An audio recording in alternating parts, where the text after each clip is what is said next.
Herren være vid tykkum.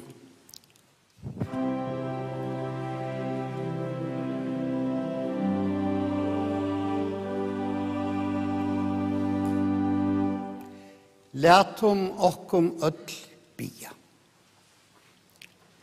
Allvalde god, himmelske fægir, som ikke brøyting eller omskifting av skudje tjån. Vær tøkkum tær fyrir nage iver nage, som to i tøymon undanfarn og tøyenon hever sunt okkon og fetrum okkara. Og vær byen til fyrir djev okkon synder okkara, fyrir Jesu Krist skuld. Og gjør navn tøytur med til frelse og til styrke tja folk okkara, hesa adventna som vi nu liva og oppliva, og Jesu forgåndkjelige høyme.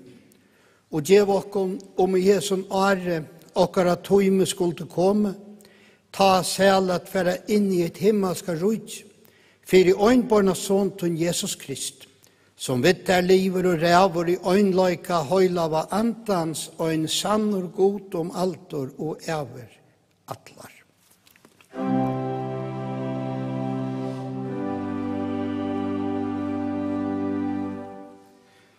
Vi skulle begjæra ferna til anlott her i det lesa 121. Davids salm alit av god, og til en pøylagrum sankur og jæva solajus og Jesu navne. Jeg eier mine hevje til fjallana opp, kveane kjemur mun hjelp. Hjelp mun fra Herren kjemur skapara himmels og gjerrar. Han vil ikke leta fautun snava, vaktare tun vil ikke sova. Nei, ikke blundar og ikke svevur vær med over Israels. Herren vaktare tun, Herren til verndar skudje vid tunna høgru hånd. Om dagen skal solen og stinka til etla nattena mannen. Fra ötlun ytlun skal Herren til væra, han tunna sal skal væra. Tøyn utgang og inngang skal Herren væra nu og atlar æver. Amen.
Nøye vil vi okkon og frigjør fra gode færen og Herren Jesus Kristi.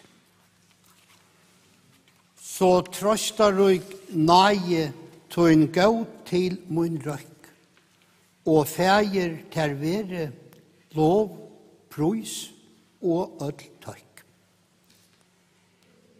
Til mykjel nøyegava her i løyven at være takksom og at være takksammer.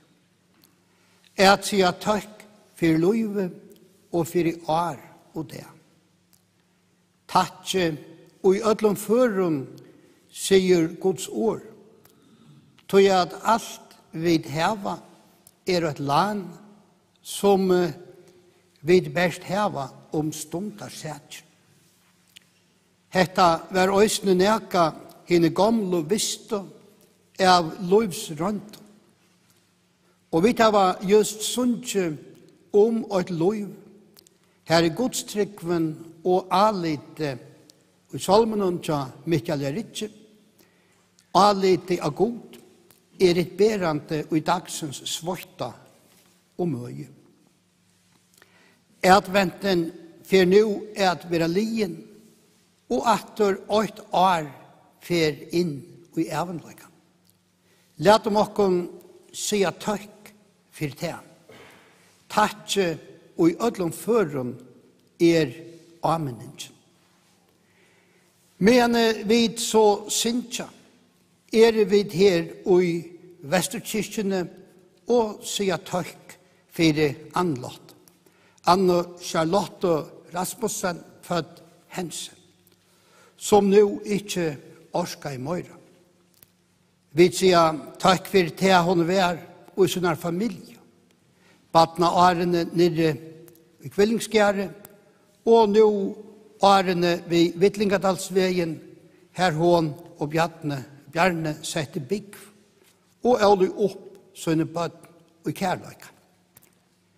Vi sier takk for det hun var av sånne arbeidsplassen som laboranter, og her hun kom i gamle og alvara. Alt i virkesfus, gløgg og firekommende. Takk som for løyve og gaver test. Og god djevende og henne øyne sæla kvult, og åkken ødlom etter strøy og strev her øyne gledelige opprøsning. Vi skulle hitja ned ui etter 121. Davidssalm, det søgnaste ørende 8, her er sagt hva såla snart. Tå en utgang og inngang skal Herren være nu og atlar æver. Vi mennesker, vi pastor eller pastor av naturene, og samband okkara vi henne en forstred fire at vi vaksa og bonast, så løsner som vi øya er gjøre det. Færa vi fra naturene, fra oppronene, så missa vi øysene sambandet vi omkvarve, vi godkjolvan, og at vi færa er diska okken sjolv. Vi missa ta den inre frien og hina oppronalige gledene, ta fagna som vekser fram, ta vid mestja høyra og sutja. Vi missa ta øysene skapane gavene og evnene er gløymast ved et daglige løyve ved glede og sorg. Og gløyma vi ta undrast og teka alt som en sjálvfylg. Støtje av, let om okken kvila, boja ikkje til morgen, tog ta kan vera løyganeg at gjera som det. Og vi kommer kanskje utlikva i heim kvöldet. Og trøyt til å djeva, teka i møte, og bare at vera saman. Vi i atleie, at djeva, at gleda, og livsetne og tiltara som vi gav i. Lat okkon finna firemynd i naturene, så løsner som anlått øysene gjørte, loja av tøgnene, skåa djørene, sutja blommenar, anta hina røyne luften og jokko.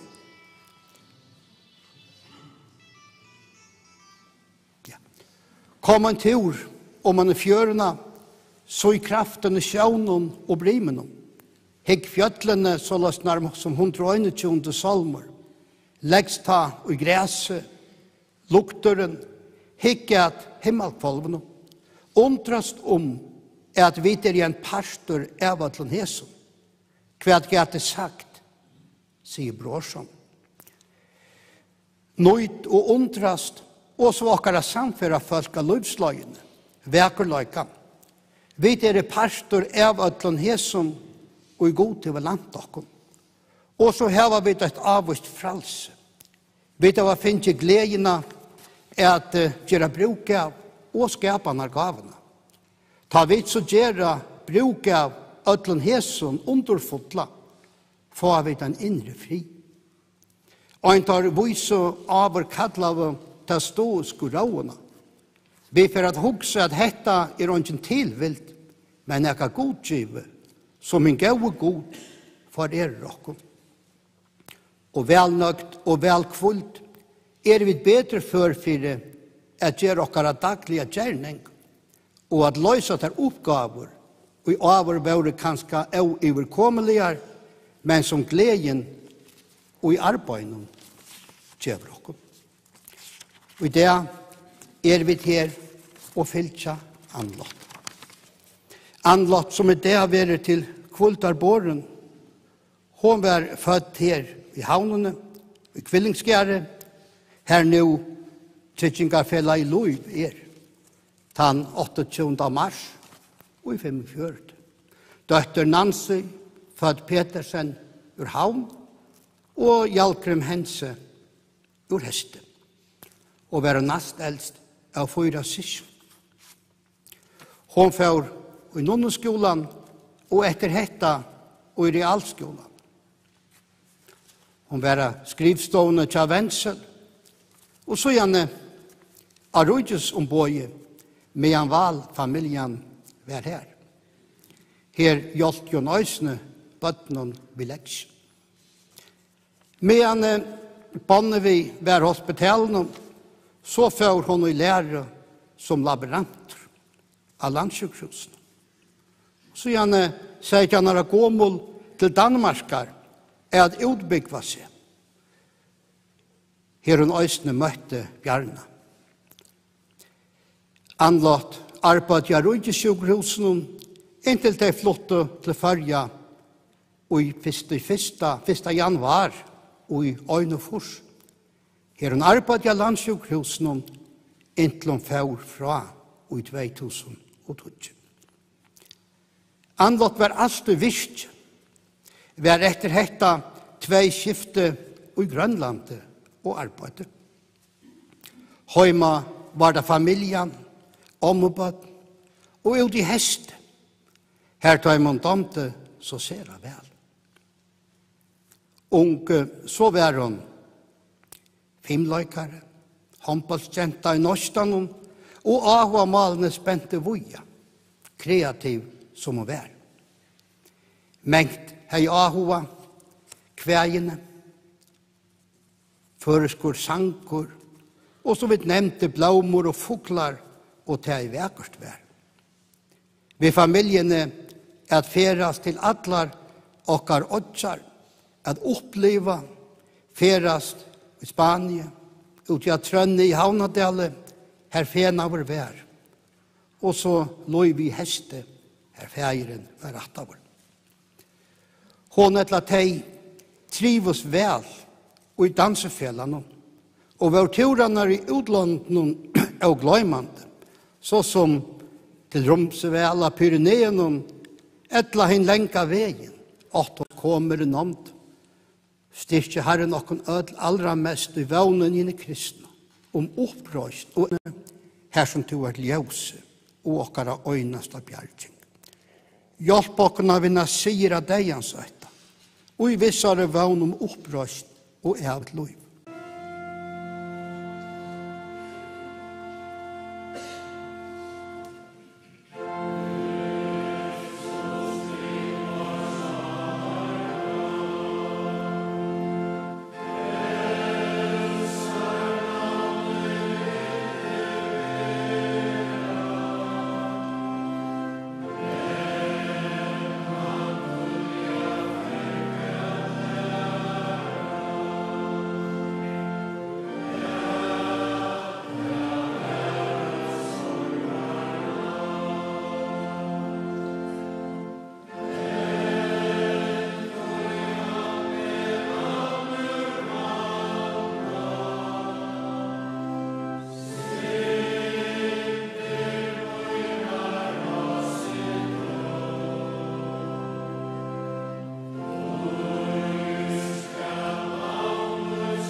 Vi tar nu at synja søgnasta solmen før folten dårdaruiker himen, og vi røyser okkon, og bererne koma til kistuna, og vi blir born ut under søgnasta versene.